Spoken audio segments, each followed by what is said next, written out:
realidade, quando a gente lança o olhar sobre a realidade, a gente vê que as coisas de fato elas não acontecem como é disseminado, né, de certa forma nas mídias, no senso comum mesmo, de que pai e mãe tá ali o tempo todo para dar sua vida, se for necessário, para aquela criança, né? E geralmente quando a gente vai para a realidade não é bem dessa maneira. Tem a questão das famosas frases, né? Eu prefiro bater do que a polícia bater. Eu prefiro trabalhar aqui do que esteja na rua. Não, eu prefiro que a criança seja criada, seja cuidada, seja educada, com responsabilidade, com amor, com educação, com dedicação. É possível educar sem bater. É possível. Inclusive, eu indico até a rede Não Bata Educa, que ela traz sugestões de como educar. Educar dá trabalho, né? A gente sempre fala com os pais. Educar dá trabalho. Então, a gente tem que perder o tempo ganhando, não é perder tempo, a gente tem que ganhar tempo, educando nossos filhos sem o uso de violência. E como você falou, parar de romantizar o trabalho infantil. Parar de romantizar até a questão de abuso, porque quando a criança muitas vezes não denuncia o abuso, porque ela sabe que o adulto não vai acreditar nela. E realmente acontece isso. Várias questões de abuso aconteceram porque o pai, a mãe, o tio, a tia, a avó não acreditam na palavra da criança. E é preciso estar observando, precisa estar alerta em relação a isso, né? Isso leva... Atento. Como a criança está se posicionando no dia a dia. Os comportamentos, né? Se está muito triste, se está muito calada, verificar o porquê. Tem algumas ações que os pais ainda... é difícil debater com os pais, que é a educação sexual. Em relação ao abuso sexual, eu parto da premissa que a educação sexual nas escolas é fundamental. Educação sexual não é falar de sexo com criança, não.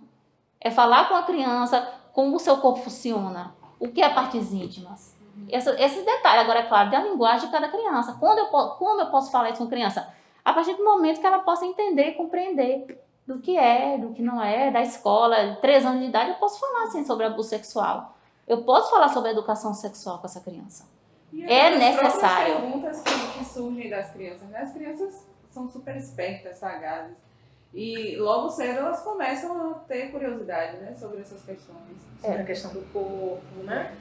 Falando com criança de 6 anos... bebês, por exemplo. Assim, essas coisas, né, de perguntar. Elas têm que saber que aquela parte íntima dela diz respeito a ela. Tem algumas crianças muito pequenas que precisam do cuidado do adulto ainda para tomar conta, essas questões. Essas crianças muito pequenas também têm que saber. Você tem que pedir licença para tocar nessa criança. Você tem que dizer a essa criança que você vai lavar essa parte íntima dela por isso, que é assim, que é assim. A criança, por mais inocente, pequena que seja, ela sabe quando o adulto está tocando ela de maneira diferente. Então, ela reconhecer quando está e ter a segurança a quem ela pode recorrer é fundamental. Isso é educação sexual. Conversando com algumas crianças, que a gente toma os cursos de capacitação a respeito disso, criança de 6 anos, 5 anos, 7, não sabe o que são partes íntimas. Não sabe o que são partes íntimas. Tem que saber. Ele tem que romper com essa barreira, essa questão de falar sobre educação sexual. A gente tem que saber. Os pais têm que abrir mais a mente em relação a isso. Tem que entender. Até mesmo para proteção, né? Isso é proteção. Isso é empoderamento de nossas crianças. Eu estou falando de criança pequena, criança da primeira infância. Isso é empoderamento. Algumas pessoas não conhecem a palavra empoderamento, mas eu vou usar ela hoje. É o empoderamento das nossas crianças. Não falamos tanto do empoderamento das mulheres, temos que empoderar também nossas crianças, dos seus direitos. Direito ao seu corpo, direito o que é, o que não é, o que é errado, o que é certo, a quem eu posso recorrer para denunciar, a quem eu posso dizer, quem é da minha confiança que eu posso dizer. Porque quem viola esse direito dessa criança pequena é de quem, como eu já falei, é de confiança dela. A gente, esse ano, teve um caso que teve uma repercussão, né, nacional. Uma criança de 10 anos que engravidou, né, e teve aquela questão do aborto, de fazer aborto ou não fazer o aborto, né? Então a gente percebe que isso já justamente é a falta de informação que se dá à criança, da falta de crédito mesmo à criança, né? De dar esse poder de fala. Então eu queria que você falasse um pouquinho a respeito sobre isso, Manu, como conselheira tutelar. O interessante desse caso é que, a partir desse caso, a mídia como um todo, local inclusive, começou a debater sobre isso. Mas o caso dessa menina é caso que vem acontecendo há muitos e muitos anos. O caso do menino Bernardo, que deu nome à lei, quantas crianças já morreram de maus tratos? Quantos mais essa menina de Vitória vai acontecer de sofrer, chegar ao ponto de engravidar e ter que abortar? Acontece muito, gente. É porque a mídia trouxe. Então temos que discutir. Esse fato em si que veio à tona, né? Esse veio à tona. Essa é a realidade diária, né? Que as pessoas enfrentam. Nós discutimos no 18 de maio a questão de abuso sexual. Nós separamos o 18 de maio todo para discutir e esclarecer o que é abuso sexual e como podemos combater. Inclusive a Rede de Proteção fez uma live sobre o assunto. Acabou o assunto. Acabou o assunto o quê? Em relação à mídia, que em relação a nós, que temos acesso a esses casos constantemente, continuamos... É uma luta diária. Passou 2 meses de maio, acho que foi o mês passado, essa menina, né? Começou a debater de novo. Quer dizer, o mês de maio todo, nós ficamos procurando parceiro para discutir, para debater. Foi difícil encontrar. Aí agora eles vinham atrás do Sistema de Garantia de Direito para debater isso, para esclarecer. Agora passou.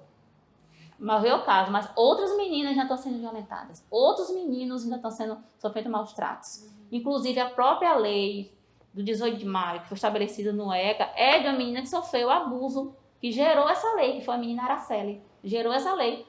Ela foi mais uma Araceli. Agora, ela não morreu, a Araceli morreu. Essa criança não morreu, né? A vida dela foi salva. A própria questão de aborto tem que ser discutida na sociedade. A questão de aborto é uma questão de saúde pública, uma questão é o que eu, Emanuele, pessoal, acho, de acordo com minhas crenças. Outra questão é discussão de aborto. E foi um aborto legal, né? Vítima de estupro, o que a lei garante. E durante os protestos, outros direitos aí foram violados. Nós que fazemos parte do sistema de garantia de direitos, temos que estar mais sensíveis a ouvir, mesmo que eu discorde, eu tenho que ouvir o outro. Me diz, você já apresentou alguma proposta para o Conselho Tutelar de Santo Antônio de Jesus? Não, porque o conselheiro tutelar ele não apresenta proposta. Mas nós fazemos o plano de ação. E nesse ano nós fizemos um plano de ação que ainda está em desenvolvimento, né? Como a gente pode trabalhar na pandemia essas questões? É tão difícil. Como trabalhar? Então nós fizemos algumas lives, fizemos 2 lives, participando da 3ª, ainda estamos em fase de desenvolvimento. Nós fazemos sim plano de ação, mas proposta não. Quais as ações, né, que a comunidade pode estar fazendo junto com o Conselho Tutelar? A comunidade pode estar procurando o Conselho Tutelar, para convidar o Conselho Tutelar para ir na sua comunidade e dialogar um pouco mais sobre o estatuto, dialogar mais sobre a questão de violência, o que a lei classifica tem 4 tipos de violência: psicológica, institucional, sexual e física. A gente pode estar trabalhando em comunidades essas leis, esses tipos de violência. Como nós agora, nos disponibilizando aí a Secretaria de Assistência, a Secretaria de Educação e conversar com esses professores que não estão tendo aula sobre a lei da escuta especializada, sobre como o professor pode detectar, pode abordar, não especificamente, nós não somos especialistas nisso, mas mostrar, apresentar esses professores. Essa foi uma das ações que o Conselho está fazendo, mostrar a esses professores essa lei da escuta, apresentar aos professores. Na atualidade, a gente vem muito discutindo na pandemia, né, sobre a questão do respeito à diversidade, principalmente étnico-racial, religiosa, como o caso que aconteceu em Araçatuba, em São Paulo, que repercutiu nacionalmente, né, sobre aquele caso da menina, da mãe que perdeu a guarda da criança justamente pela escuta não qualificada, né? Se discutiu muito sobre isso, sobre o posicionamento do Conselho Tutelar. Eu gostaria que você falasse esse fato, pudesse dar sua opinião em relação a isso e como é que está sendo o processo do Conselho Tutelar aqui em Santo Antônio de Jesus em relação ao respeito à diversidade. A mídia trouxe, me estranhou muito dizer que a mídia bateu muito nisso, que o Conselho Tutelar foi lá averiguar uma denúncia e que tirou a criança do convívio familiar, do convívio da mãe. Primeiro, o conselho, não é atribuição do conselho tirar, como eu já falei, né? Criança de família. A partir do momento que o conselho recebeu uma denúncia, o conselho vai lá, faz uma visita. O correto, de acordo com os trâmites legais, é esse. O conselho tem que trabalhar dentro, como eu já falei, não, vou falar agora, dentro da legalidade. Não no meu senso comum, que eu acho correto. Né? O conselho tutelar teria que ir lá, averiguar essa denúncia, conversar com os envolvidos, conversar ou encaminhar com uma psicóloga que tenha o curso adequado para ouvir essa criança, fazer essa escuta, ouvir, encaminhar ao Ministério Público, o Ministério Público entra em conjunto com o Conselho Tutelar, com a rede, para averiguar toda a situação daquela criança. Foi tirado de uma maneira muito violenta. Eu mesmo não entendi esse processo. O Conselho Tutelar foi chamado a conversar, dar a versão dele dos fatos. Não, de maneira nenhuma, não, em momento nenhum foi dada a versão dele dos fatos.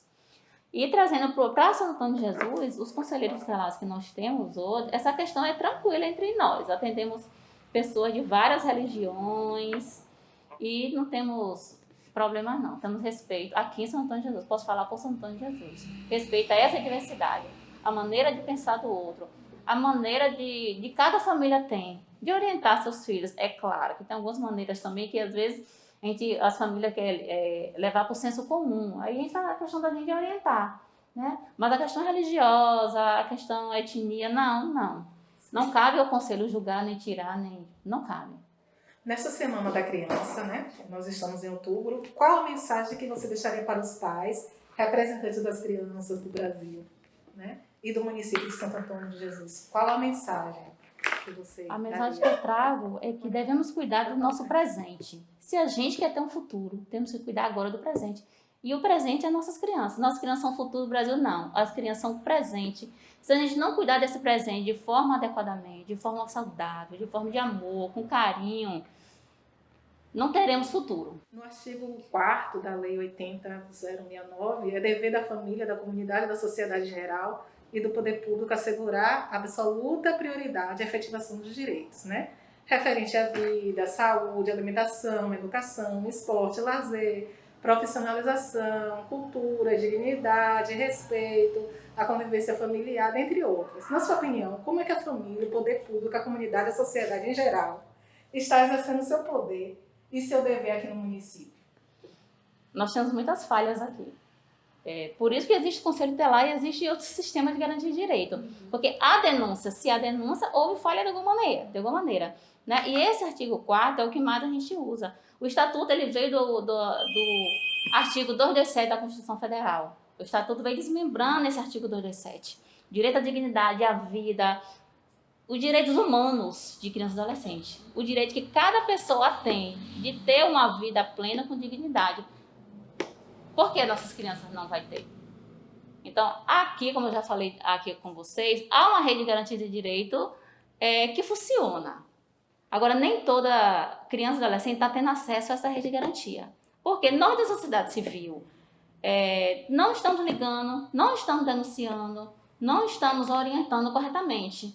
Então, há direitos ainda e muitos sendo violados. E depois que a gente passar dessa pandemia, é que a gente vai ver efetivamente todo o estrago que essa pandemia trouxe na subnotificação desses direitos de garantia de criança e adolescente. Esses direitos que o artigo 4º usa. Por isso a importância, né, de professores, assistentes sociais, né, comerciantes, donas de casa, justamente ter esse olhar, né, para a criança e o adolescente, né, e poder sempre ser aquela pessoa que está ali, né, interligada com a sociedade e poder estar, né, trazendo informações, né, encaminhando para o Conselho Tutelar, encaminhando para o CRAS, né?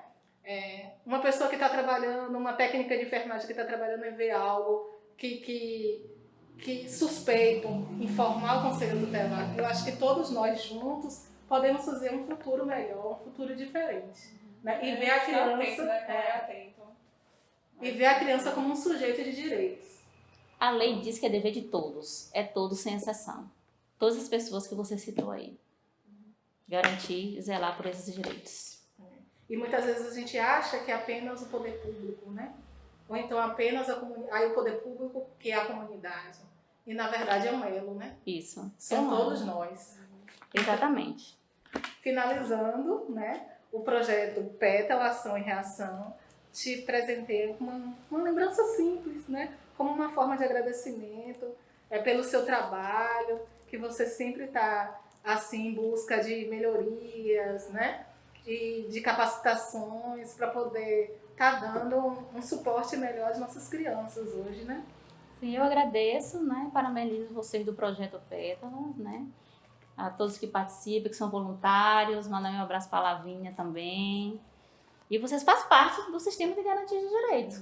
Vocês fazem parte de todos é todos, não é exceção. E aí a gente percebe que o projeto, o Pétala, né, Ação em Ração, justamente veio disso, né?